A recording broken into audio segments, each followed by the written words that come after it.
Party അംഗീകരിച്ച പൊതുനിലപാടിൽ നിന്ന് വ്യത്യസ്തമായ പരസ്യ പ്രസ്താവനകൾ വി എസിന്റെ ഭാഗത്തു നിന്നുണ്ടായതാണ്.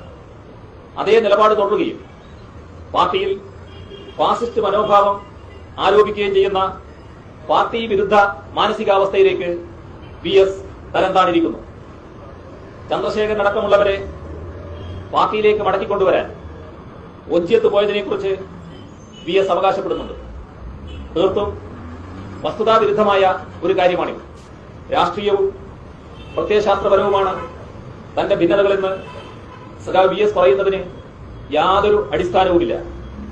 രാഷ്ട്രീയമായ വ്യതിയാനമാണ് ഭിന്നമായ അഭിപ്രായങ്ങളെ അടിച്ചമർത്തുകയും വ്യത്യസ്ത സ്വരങ്ങളെ ഉന്മൂലനം ചെയ്യുകയും ചെയ്യുന്ന സംഘടനാപരമായ പ്രവണത എന്ന സഖാവ് വി എസിന്റെ യുക്തി കേന്ദ്ര കമ്മിറ്റിക്ക് അംഗീകരിക്കാൻ കഴിയില്ല.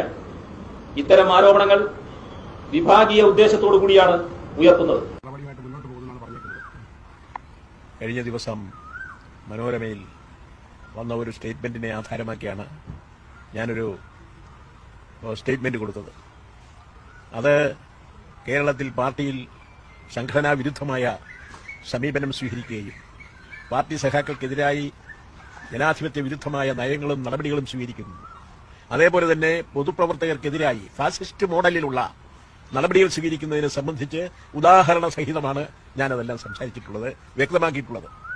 അതിനെ ആധാരമാക്കിയായിരിക്കും വിജയൻ ഇന്ന് ഇതേ സംബന്ധിച്ച് ഒരു പ്രസ്താവന പുറപ്പെടുവിച്ചതായിട്ട് അറിഞ്ഞു. സ്വാഭാവികമായിട്ടും പാർട്ടി സമ്മേളനം നടക്കുന്ന സന്ദർഭത്തിൽ നടപടി എന്ന് പറയുന്നത് എടുത്തുകൂടാ എന്നാണ് പാർട്ടി സെൻട്രൽ കമ്മിറ്റി തീരുമാനിച്ചിട്ടുള്ളത്. അയാൾ ഏതാണ്ടെല്ലാം എനിക്കെതിരായിട്ട് നടപടി സ്വീകരിച്ചിരിക്കുന്നു എന്ന് പത്രക്കാരോട് ഇങ്ങനെ പറഞ്ഞിരിക്കുന്നു, താണ നിലപാട് ഞാൻ സ്വീകരിച്ചിരിക്കുന്നു എന്നൊക്കെ. അതെല്ലാം തന്നെ അതർഹിക്കുന്ന അവജ്ഞയോടുകൂടി ഞാൻ തള്ളിക്കളയുകയാണ്. ഞാനൊരു കത്തയച്ചത് പോളിറ്റ് ബ്യൂറോയ്ക്കാണ്. പോളിറ്റ് ബ്യൂറോയിൽ നിന്ന് അത് സംബന്ധിച്ചുള്ള മറുപടിയാണ് ഞാൻ പ്രതീക്ഷിക്കുന്നത്. അവരിവിടെ വരുമ്പോൾ അത് സംബന്ധിച്ച് ഞാൻ അവരുമായി വിശദമായിട്ട് സംസാരിച്ച് അത് സംബന്ധിച്ചുള്ള മറുപടി ഞാൻ മനസ്സിലാക്കുന്നതാണ്. അതിനെ ആസ്പദമാക്കിയിട്ടായിരിക്കും ഞാൻ എന്റെ നിലപാട് സ്വീകരിക്കുന്നത് എന്ന് ഞാനിവിടെ നിങ്ങളുടെ മുമ്പിൽ വ്യക്തമാക്കുകയാണ്. കൂടുതലൊന്നും പറയാനില്ല, കൂടുതൽ ചോദ്യങ്ങളും ചോദിക്കേണ്ടതില്ല.